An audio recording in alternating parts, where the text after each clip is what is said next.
নমস্কার, আমি মঞ্জু ভট্টাচার্য। আমার গল্প পাঠ আসরে আপনাকে স্বাগত জানাচ্ছি। আজ পড়ে শোনাচ্ছি বিভূতিভূষণ বন্দ্যোপাধ্যায় লেখা একটি ছোট গল্প, পার্থক্য। সকাল হইতে ভিখিরির উপদ্রব লাগিয়াই আছে। এদিকে ঘরে চাউল নাই, ক্রমশই কমিয়া আসিতেছে। গৃহিণী জানাইলেন, চাউল যা আছে তাহাতে আর দিন চারেক চলিবে। বাজারে চাউল নাই এ কথা বলিলে ভুল হইবে।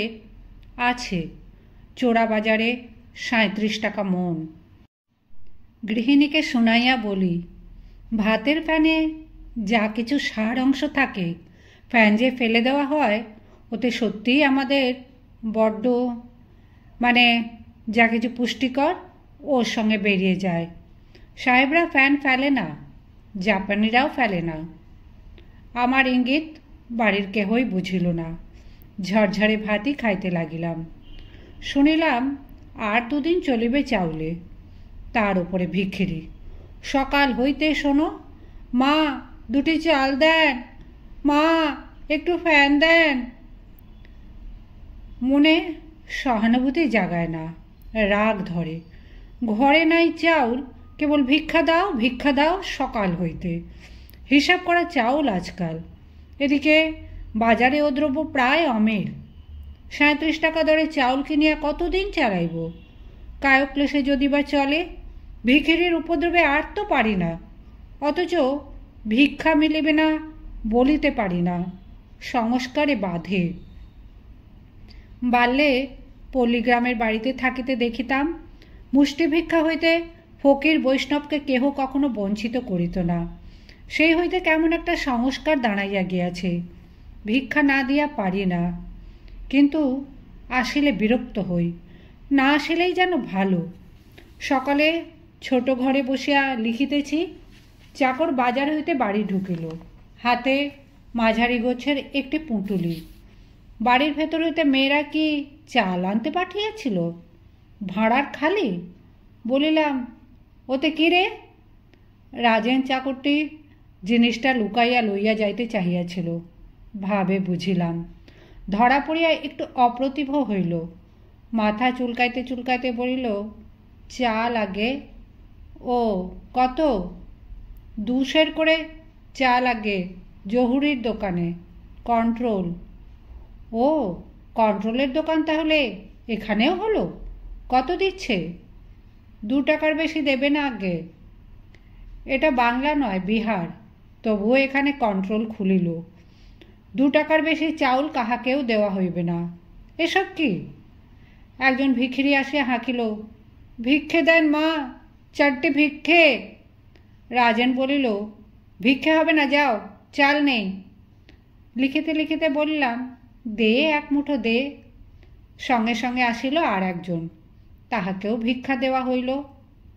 বেলা 9টা আন্দাজ সময় আরও 2 জন ভিক্ষা লইয়া তাহারাও চলিয়া গেল। এইবার একজন বৃদ্ধের কণ্ঠস্বর শোনা গেল। মনে তখন বিরক্তি ধরিয়াছে।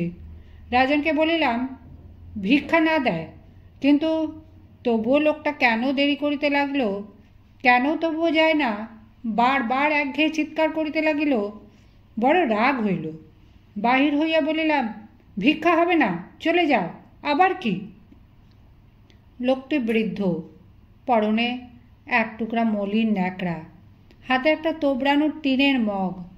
জীর্ণ শীর্ণ চেহারা বটে, তবে বাংলাদেশের ভিখিরির মতো কঙ্কালসার নয়। লোকটা মগ তুলিয়া টানিয়া বলিল, একটু ফ্যান দাও বাবা, বড্ড খিদে পেয়েছে। রাগিয়া বলিলাম, কি আবদার রে, আবার ভাতের ফ্যান? দেন বাবা একটুখানি। ভাগ এখান থেকে, যা। আবদার দেখো, কোন সকালে রান্না হয়েছে, এখন ফ্যান রয়েছে ওর জন্যে। লোকটা হতাশভাবে চলিয়া গেল। আবার লিখিতে বসিলাম। ইহাতে আমার সংস্কারে বাঁধিল না। প্রতিদিন বরাদ্দ মতো মুষ্টি ভিক্ষা তো দিয়াছি, কজনকে দেওয়া যায়? বেলা বাড়িল, স্নান করিতে যাইব। এমন সময় একটি প্রৌঢ় ব্যক্তি, গায়ে অর্ধমলিন পিরান, পায়ে চটি জুতা, হাতে একগাছা বাঁশের লাঠি, জানালার কাছে দাঁড়াইয়া বলিল, বাবু আপনারা ব্রাহ্মণ?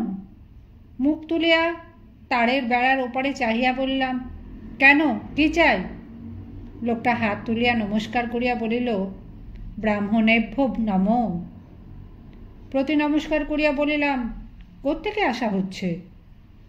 বাবু, ঢুকবো বাড়ির ভেতর? আমিও ব্রাহ্মণ। হ্যাঁ, আসুন। লোকটা বাড়িতে ঢুকিল বটে, কিন্তু বারান্দায় না উঠিয়া উঠানেই দাঁড়াইয়া বলিল, একটা কথা আছে।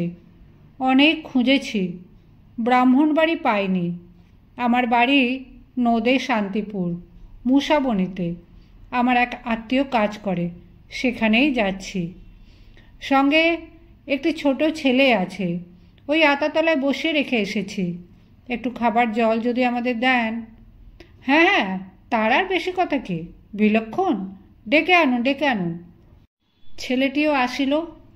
দেখিয়া বুঝিলাম ইহারাও দুর্দশাগ্রস্ত ভিক্ষুক, মুখে খাদ্য চাহিতে পারিতেছে না। বলিলাম, আপনাদের খাওয়া হয়নি তো? এত বেলায় কোথায় যাবেন? এখানেই দুটো ডাল ভাত। না না, একটু জল খেয়েই যাব। আপনাকে আর কোনো বিরক্ত? মুসাবনীতে আমার ভাইপো। সে কি হয়? বসুন বসুন, মুসাবনী এখান থেকে 6 মাইল পথ। না খাওয়াইয়া ছাড়িলাম না। দুজনে খাইয়া দাইয়া বিশ্রাম করিয়া বিকালের দিকে চলিয়া গেল। রাত্রে শুইবার সময় হঠাৎ মনে পড়িল, এ কেমন হইল? ভাতের ফ্যান চাহিতে ভিখিরির ওপর রাগ গিয়া উঠিয়াছিলাম, অথচ নদে শান্তিপুরে ব্রাহ্মণ শুনিয়া আদর করিয়া দুজনকে খাওয়াইলাম। তখন তো চাউল বাঁচাইবার কথা মনে উঠিল না। কেন এমন হয়? ভাবিয়া দেখিলাম, ইহার কারণ সে ভিখিরি, আমার শ্রেণীর মানুষ নয়। নিজেকে আমি ভিখিরি রূপে কল্পনা করতে পারি না, কিন্তু মনে মনে নিজেকে নদিয়াবাসী দরিদ্র ব্রাহ্মণ রূপে অনায়াসে কল্পনা করিতে পারি।